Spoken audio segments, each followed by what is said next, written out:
নমস্কাৰ কৃষক বন্ধুসকল, আজি এটা নতুন ভিডিঅ'লৈ আপোনালোকক স্বাগতম জনাইছোঁ। কৃষক বন্ধুসকল, ইয়াৰ আগৰ ভিডিঅ'ত মই কৈ আছিলোঁ যে মই 2-4 দিনৰ ভিতৰত ফুলকবিৰ পুলি আপোনালোকে কেনেকৈ প্ৰস্তুত কৰিব সেই সন্দৰ্ভত মই ভিডিঅ' আপোনালোকলৈ আগবঢ়াম। কৃষক বন্ধুসকল, এই প্ৰতীক্ষিত ভিডিঅ' মই আজি প্ৰস্তুত কৰিলোঁ।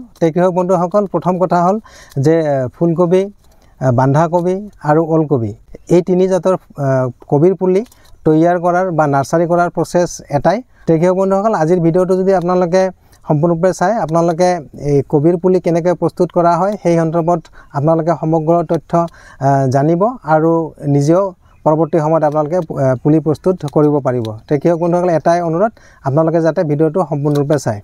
আৰু কৃষক বন্ধুসকল, আপোনালোকে যদি মোৰ চেনেলত আজি নতুনকৈ ভিডিঅ' চাই আছে, আপোনালোকে মোৰ চেনেলটো আপোনালোকে ছাবস্ক্ৰাইব কৰি ৰাখিব আৰু ফেচবুকত যদি চাই আছে আপোনালোকে মোৰ ফেচবুক পেজটো আপোনালোকে ফ'ল' কৰি ৰাখিব। খেতি সন্দৰ্ভীয় এনেধৰণৰ বহুত ভিডিঅ' মোৰ চেনেলত আছে আৰু মই আপলোড দি থাকিম। গতিকে সেই ভিডিঅ'সমূহ আপোনালোকে যাতে সময়ে সময়ে পাই থাকে তাৰ কাৰণে আপোনালোকে চেনেলটো নিশ্চয় ছাবস্ক্ৰাইব কৰিব। আৰু ভিডিঅ'টো যদি ভাল লাগে আপোনালোকে ভিডিঅ'ৰ শেষত আপোনালোকে ভিডিঅ'টো লাইক এটা নিশ্চয় কৰিব।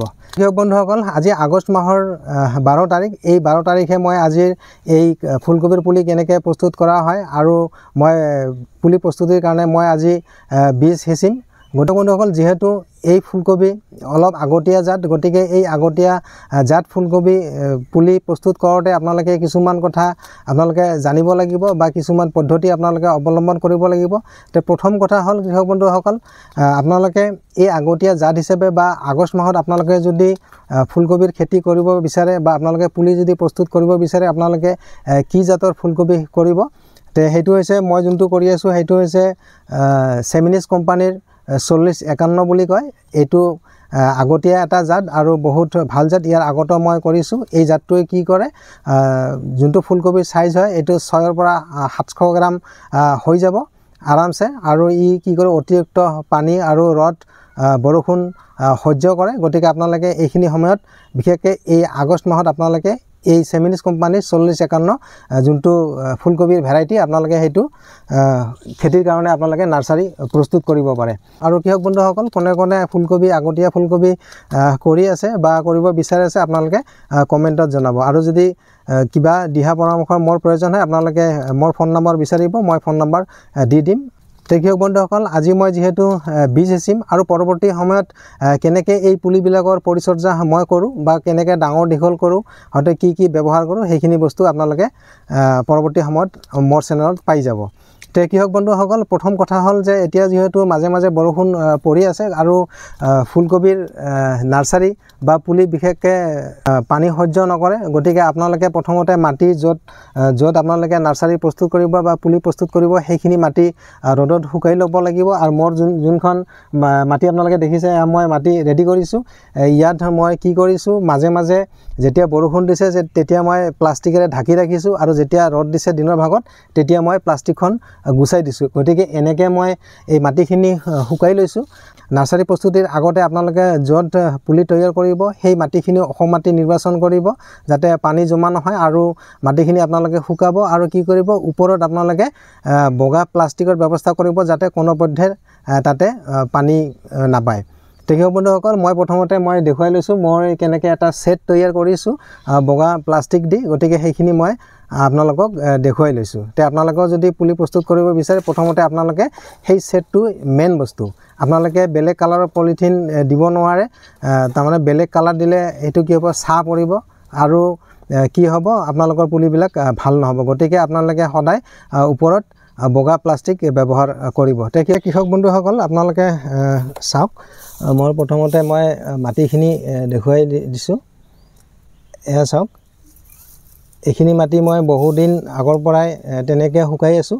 যিহেতু মাজে মাজে বৰষুণ দি আছিল, গতিকে সেই প্লাষ্টিকখন দেখিছে, মই কি কৰোঁ, যেতিয়া দিনৰ ভাগত ৰ'দ পৰে তেতিয়া মই সেই প্লাষ্টিকখন গুচাই দিওঁ আৰু ৰাতিৰ ভাগত বা যেতিয়া বৰষুণ পৰে তেতিয়া মই ঢাকি দিওঁ। গতিকে এনেকৈ মই হেৰি কৰিছোঁ আৰু কৃষক বন্ধুসকল এইখিনিতে এটা কথা কৈ থওঁ যে আপোনালোকে এই পুলি প্ৰস্তুতিৰ কাৰণে আপোনালোকে সেই মাটিখিনিত বা আপোনালোকে যোনটো বেড বনাব সেই বেডবিলাকত আপোনালোকে কি কি সাৰ ব্যৱহাৰ কৰিব। প্ৰথম কথা হ'ল যে কৃষক বন্ধুসকল আপোনালোকে এই ফুলকবিৰ নাৰ্চাৰী প্ৰস্তুত কৰাৰ কাৰণে আপোনালোকে যিমান পাৰে আপোনালোকে পুৰণা গোবৰ সাৰ দিব লাগিব আৰু নতুন গোবৰ সাৰ কেতিয়াও নিদিব। আৰু ইয়াৰ লগত কি কৰিব কৃষক বন্ধুসকল, আপোনালোকে ছুপাৰ ফছফেট যোনটো সাৰ হয় এই সাৰ আপোনালোকে ব্যৱহাৰ কৰিব পাৰে।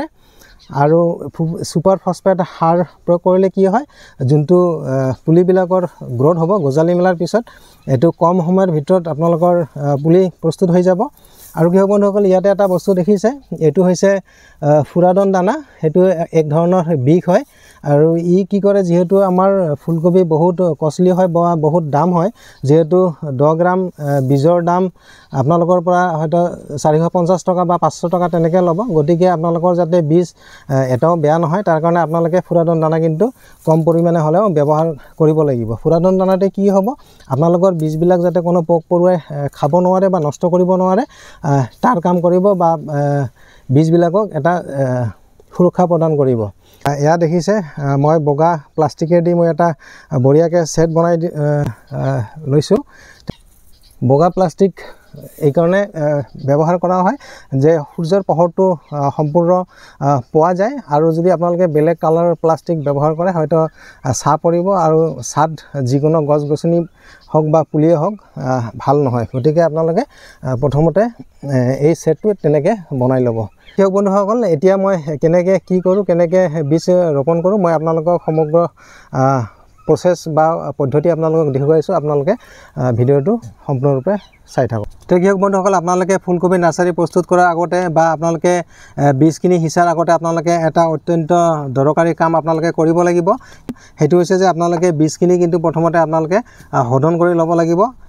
এনেকুৱা নকৰিব যে পেকেটত যেনেকুৱা আছে পেকেটটো খুলি আপোনালোকে সিঁচি দিব। এনেকুৱা হ'লে কি হ'ব, আপোনালোকৰ যোনটো ফুলকবি নাৰ্চাৰী হ'ব সেইবিলাকত বিভিন্ন হয়তো ভেঁকুৰজনিত বেমাৰ লাগিব পাৰে, আৰু সেই ভেঁকুৰজনিত বেমাৰৰ কাৰণে আপোনালোকৰ হয়তো বহুত পুলি আপোনালোকৰ নষ্ট হ'ব পাৰে। এনেকুৱা হ'ব পাৰে যে আপোনালোকৰ গোটেই পুলিবিলাক নষ্ট হ'ব পাৰে। কৃষক বন্ধুসকল আপোনালোকে এই ফুলকবি বা বন্ধাকবি বা ওলকবি যিয়ে আপোনালোকৰ কবিৰ খেতি নকৰক কিয় আপোনালোকে নাৰ্চাৰী প্ৰস্তুত কৰাৰ আগতে আপোনালোকে বীজখিনি শোধন কৰি ল'ব। আৰু আপোনালোকে বীজখিনি শোধন কেনেকৈ কৰিব মই আপোনালোকক দেখুৱাই আছোঁ। তো কৃষক বন্ধুসকল প্ৰথমতে আপোনালোকে এটা কাম কৰিব, পেকেটটো কাটি লৈ প্ৰথমতে আপোনালোকে কি কৰিব, এনেকুৱা এটা টেমা লৈ ল'ব আৰু বীজখিনি আপোনালোকে ইয়াতে ঢালি দিব। ফুলকবি বা বন্ধাকবিৰ বীজ সৰিয়হৰ নিচিনা হয়, যোনটো আমি সৰিয়হ বা বেহৰ বুলি কওঁ, সৰিয়হৰ নিচিনা হয়। মই দেখুৱাই লৈছোঁ এনেকুৱা, আৰু কালাৰিং হয়, এইটো চাওক পিংক কালাৰ। তো কৃষক বন্ধুসকল আপোনালোকে বীজখিনি ইয়াতে ঢালি দিয়াৰ পিছত আপোনালোকে কি কৰিব, আপোনালোকে শোধন যোনটো প্ৰক্ৰিয়া বা যোনটো প্ৰচেছ আপোনালোকে শোধন বিভিন্ন ধৰণে কৰিব পাৰে। আপোনালোকে বিশেষকৈ শোধন কীটনাশক দি নহয়, আপোনালোকে ভেঁকুৰনাশকেদি আপোনালোকে শোধন কৰিব লাগিব। তো কৃষক বন্ধুসকল ইয়াতে যিহেতু 10 গ্ৰাম বীজ আছে, ইয়াতে মই প্ৰায় 1 গ্ৰামো নহয় 0.5 গ্ৰামমান কি কৰিম, এই চাপ যোনটো ফাংগিচাইড হয়, এই চাপ ফাংগিচাইড আপোনালোকে চবে হয়তো চিনি পায়। এই সাপ ফাংগিচাইড বা আপোনালোকে টাটা মাষ্টাৰ দিও কৰিব পাৰে বা আপোনালোকে ৰেডোমিল গোল্ড দিও কৰিব পাৰে, যোনটো আপোনালোকৰ ওচৰত উপলব্ধ সেইটো দি আপোনালোকে কৰি ল'ব। কিন্তু পৰিমাণটো বেছি নহয়, একেবাৰে অলপমান 0.5 গ্ৰামমান আপোনালোকে এই 10 গ্ৰাম বীজৰ কাৰণে ব্যৱহাৰ কৰিব। কৃষক বন্ধুসকল মই এটা আইডিয়া কৰি ইয়াতে 0.5 গ্ৰামমান বীজ মই 0.5 গ্ৰামমান ফাংগিচাইড ইয়াতে মই দি দিছোঁ। কৃষক বন্ধুসকল দেখিছে মই এইখিনি মাত্ৰ লৈছোঁ, বেছি লোৱা নাই। তো এতিয়া কি কৰিব কৃষক বন্ধুসকল, এই যোনটো আপোনালোকে টেমা লৈছে বা বীজখিনি ইয়াতে দিছে, ইয়াতে কি কৰিব 2-4 টোপাল আপোনালোকে পানী দিব। বেছি নহয়, এনেকৈ 2-4 টোপাল পানী দি এই পানীটো এই কাৰণে দিব যাতে সেই বীজখিনি আৰু যোনটো আমি ফাংগিচাইড দিলোঁ বা ভেঁকুৰনাশক দিলোঁ বঢ়িয়াকৈ মানে এই বীজৰ গাত ফাংগিচাইডখিনি বা ভেঁকুৰনাশকখিনি লাগি যায়, তাৰ কাৰণে আপোনালোকে এনেকৈ দি দিব। এনেকৈ দি আপোনালোকে বেলেগ কিবা বস্তু দি এনেকৈ লাৰি দিব পাৰে বা হাতত দিও লাৰি দিব পাৰে, একো নাই, হাতটো ধুই পেলালে হ'ল। তাৰপিছত কি কৰিব কৃষক বন্ধুসকল, আপোনালোকে এনেকৈ বঢ়িয়াকৈ মিক্স কৰাৰ পাছত আপোনালোকে যেহেতু ইয়াতে অলপ পানী দিলে বা যোনখিনি ফাংগিচাইড বা ভেকুৰনাশক বীজৰ গাত লাগি ধৰিছে আৰু বীজখিনি অলপ জিকা জিকা হ'ল, গতিকে তাৰ পিছত আপোনালোকে কি কৰিব চাওক, মই দেখুৱাই আছোঁ। আপোনালোকে এনেকুৱা এখন পেপাৰ লৈ ল'ব। পেপাৰ লৈ এই বীজখিনি ইয়াতে আপোনালোকে ঢালি দিব। আৰু ইয়াতে ঢালাৰ পিছত আপোনালোকে কৃষক বন্ধুসকল, আপোনালোকে দেখিছে বীজখিনি এতিয়া জিকা জিকা আছে আৰু এই বীজখিনি আপোনালোকে শুকুৱাব লাগিব। ৰ'দত নহয়, আপোনালোকৰ ছাঁ পৰা ঠাইত আপোনালোকে শুকাই ল'ব। শুকাই লোৱাৰ পিছত আপোনালোকে ৰোপণ কৰিব। কৃষক বন্ধুসকল, আপোনালোকে বীজ আচলতে কেনেকৈ শোধন কৰিব লাগে সেইখিনি প্ৰচেছ মই আপোনালোকক দেখুৱালোঁ। কৃষক বন্ধুসকল, বীজখিনি শুকোৱাৰ পিছত কেনেকৈ নাৰ্চাৰীৰ কাৰণে আপোনালোকে গুটিখিনি দিব বা বীজখিনি দিব, মই সেই পদ্ধতি আপোনালোকক দেখুৱাই আছোঁ। আপোনালোকে বীজখিনি শোধন কৰি লোৱাৰ পিছত আধা ঘণ্টা যদি আপোনালোকে ছাঁ ঠাইত ৰাখে, এনেকুৱা হ'ব। চাওক, এনেকুৱা হ'ব, শুকাই গৈছে চাওক। আৰু এই যোনবিলাক ভেকুৰনাশক ফাংগিচাইড এই বীজবিলাকৰ গাত লাগিছে আৰু যোনখিনি পানী দিয়া হৈছিল বা জিকা জিকা হৈছিল সেইখিনি শুকালে এনেকুৱা যেতিয়া আপোনালোকৰ বীজবিলাক হ'ব তেতিয়া আপোনালোকে সিঁচিব। তে কৃষক বন্ধুসকল, আপোনালোকে চাওক, এই যোনটো বেড আছে, দুটা বেড কৰা হৈছে। ইয়াতে এনেকৈ আঁচ টানি লোৱা হৈছে। এনেকৈ চাওক, আঙুলিৰে এটা স্কেলৰ নিচিনা কৰি এনেকৈ আঁচ টানি লোৱা হৈছে আৰু এই আঁচবিলাকত গুটি দিয়া হ'ব। এইবিলাক চাওক কৃষক বন্ধুসকল, 2 ইঞ্চি দূৰে দূৰে এনেকৈ লাইন টনা হৈছে আঙুলিৰে। আৰু বীজখিনি মই কেনেকৈ দিম, কিমান আঁতৰে আঁতৰে দিম আপোনালোকক দেখুৱাই আছোঁ। এনেকৈ চাওক, বঢ়িয়াকৈ আপোনালোকে এনেকৈ আঙুলিৰে আঁচ টানি ল'ব।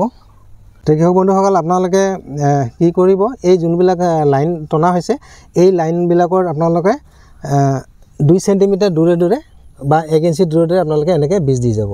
এনেকৈ দি যাব, বেছি নহয়। দেখিছে, এটা বীজৰ পৰা আন এটা বীজৰ দূৰত্ব 1 পৰা 1.5 ইঞ্চি।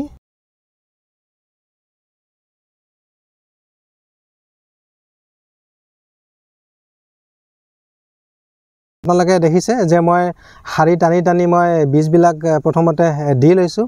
ইয়াৰ পিছত কি কৰিম কৃষক বন্ধুসকল, আপোনালোকে যদি আপোনালোকৰ ওচৰত যদি কেঁচুসাৰ আছে, আপোনালোকে ওপৰত কেঁচুসাৰ ছটিয়াই দি বীজখিনি ঢাকি দিব পাৰে, আৰু নহ'লে আপোনালোকে পুৰণা গোবৰ সাৰো দিব পাৰে। কৃষক বন্ধুসকল, বীজখিনি মই কেনেকৈ কেঁচুসাৰেদি ঢাকি দিওঁ সেইখিনি আপোনাক মই দেখুৱাই আছোঁ। তে আপোনালোকে ভিডিঅ'টো চাই থাকক। তে কৃষক বন্ধুসকল, এইবিলাক চাইছে কেঁচুসাৰ, মোৰ ওচৰত কেঁচুসাৰ আছে। এইবিলাক চাওক, আপোনালোকে পুৰণা গোবৰ সাৰো ব্যৱহাৰ কৰিব পাৰে। আৰু কৃষক বন্ধুসকল, আপোনালোকে কি কৰিব, এই যোনটো লাইন টানি টানি বীজবিলাক দিয়া হৈছে, আপোনালোকে সেই লাইনটোত এনেকৈ কেঁচুসাৰ দি দিব। কেঁচুসাৰ দিব, নাইবা আপোনালোকে পুৰণা গোবৰ সাৰ দিব। কিন্তু বীজবিলাক ঢাকি দিয়াৰ পিছত কি কৰিব মই দেখুৱাই আছোঁ। আপোনালোকে এনেকুৱা এটা কাঠৰ টুকুৰা লৈ ল'ব। কাঠৰ টুকুৰা লৈ আপোনালোকে এনেকৈ যোনবিলাক আঁচ টানিছে, যাতে আঁচবিলাক সমান হয়, এনেকৈ আপোনালোকে লাহেকৈ এনেকৈ টানি দি দিব। জোৰকৈ নিদিব, জোৰকৈ দিলে কি হ'ব, আপোনাৰ বীজবিলাক ওপৰত ভাহি উঠিব। গতিকে আপোনালোকে লাহে লাহেকৈ এনেকৈ সমান কৰি দিব। এনেকৈ এটা কাঠৰ টুকুৰা ল'ব।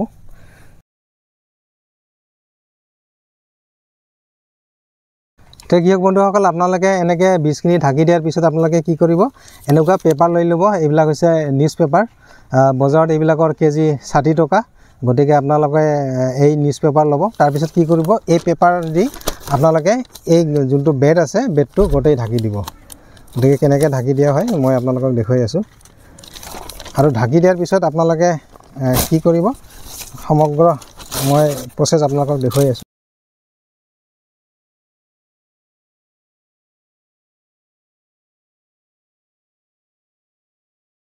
আপোনালোকে বীজখিনি ঢাকি দিয়াৰ পিছত আপোনালোকে এনেকৈ কি কৰিব, গোটেই বেডটো আপোনালোকে এই পেপাৰেদি ঢাকি দিব। আপোনালোকে চাওক, মই গোটেই বেডটো পেপাৰেদি ঢাকি দিছোঁ। তাৰপিছত কি কৰিব কৃষক বন্ধুসকল, এনেকৈ পেপাৰ দিয়াৰ পিছত আপোনালোকে পানী দি সেই পেপাৰখিনি জিকাই দিব। আৰু এই কাৰণে জিকাব যাতে অলপ চলপ কিবা বতাহ চতাহ আহিলে আপোনালোকৰ সেই পেপাৰখিনি উৰি নাযায়। আৰু কি কৰিব, পেপাৰৰ ওপৰত আপোনালোকে যিকোনো খৰজাতীয় বস্তু বা জাবৰ জোঁথৰ এনেকৈ দি ঢাকি দি দিব। বঢ়িয়াকৈ ঢাকি দি দিব যাতে পেপাৰখিনি উৰি নাযায়। তাৰ কাৰণে আপোনালোকে ঢাকি দিব। টেকনিক বন্ধু হ'ল যেতিয়া 3 পৰা 4 দিনৰ ভিতৰত আপোনালোকৰ এই বীজবিলাকৰ পৰা গজালি মেলিব আৰম্ভ হ'ব, তেতিয়া আপোনালোকে কি কৰিব, এই যিখিনি ঢাকি দিয়া হ'ল এই পেপাৰখিনি আপোনালোকে গুচাই দিব। তাৰপিছত কি কৰিব লাগে নালাগে কৃষক বন্ধুসকল, কেনেধৰণে আপোনালোকে পৰিচৰ্যা কৰিব, সেইখিনি ভিডিঅ' মই পৰৱৰ্তী সময়ত আপোনালোকলৈ আগবঢ়াম। কৃষক বন্ধুসকল, আপোনালোকে যদি মোৰ পৰৱৰ্তী ভিডিঅ'বিলাক চাব বিচাৰে, গতিকে আপোনালোকে মোৰ চেনেলটো ছাবস্ক্ৰাইব কৰি ৰাখিব আৰু আজিৰ ভিডিঅ'টো নিশ্চয় লাইক এটা কৰিব। কৃষক বন্ধুসকল, এনেকৈ আপোনালোকে পেপাৰ বিচাৰি দিয়াৰ পিছত আপোনালোকে অলপ অলপ পানী দি পেপাৰখিনি জিকাই দিব যাতে মাটিৰ লগত লাগি ধৰে। পেপাৰবিলাক এনেকৈ জিকাই দিব। বিশেষকৈ পুলি প্ৰস্তুতিৰ ক্ষেত্ৰত বা নাৰ্চাৰীত পানী দিয়াৰ কাৰণে এইটো যোগাৰ বহুতেই ভাল। কৃষক বন্ধুসকল, এনেকৈ আপোনালোকে পানী দি জিকাই দিয়াৰ পিছত আপোনালোকে ওপৰত যিকোনো অলপ জাবৰ জোঁথৰ দিব পাৰে। আপোনালোকে ধান খেৰ দিব পাৰে বা কিবা শুকান তেনেকুৱা খৰ দিব পাৰে বা জাবৰ দিব পাৰে। আৰু এই কাৰণেই দিব যাতে এই পেপাৰখিনি উৰি নাযায়, জাৰ্মিনেশ্যন বহুত ভাল হ'ব। কৃষক বন্ধুসকল, আপোনালোকে এনেকৈ যেতিয়া আপোনাৰ বেডটো পেপাৰেদি ঢাকি দিব, ঢাকি দিয়াৰ পিছত আপোনালোকে পানী দি দিব। মই দেখুৱালৈকে এনেকৈ পানী দিব লাগে আৰু 3 পৰা 4 দিনৰ ভিতৰত আপোনালোকে চাব যে বীজবিলাকৰ পৰা গজালি মেলিছে। আৰু তেতিয়া আপোনালোকে কি কৰিব, এই যোনবিলাক পেপাৰ থাকিলে এই পেপাৰবিলাক আপোনালোকে আঁতৰাই দিব। আঁতৰাই দি কি কৰিব, এইটো দি দিনত হয় আপোনালোকে পুৱাতে এবাৰ আৰু গধূলি এবাৰ পানী দি দিব। কৃষক বন্ধুসকল, ভিডিঅ'টো আজিলৈ ইমানে। ফুলকবিৰ পুলি বা যিকোনো কবিৰ পুলি আপোনালোকে কেনেকৈ প্ৰস্তুত কৰিব সেই পদ্ধতি মই আজি আপোনালোকক অৱগত কৰিলোঁ। গতিকে পৰৱৰ্তী সময়ত পুলিবিলাক কেনেকুৱা হয় পৰৱৰ্তী ভিডিঅ'ত মই আপোনালোকক অৱগত কৰিম। কৃষক বন্ধুসকল, আজিলৈ ভিডিঅ'টো ইমানে। ধন্যবাদ।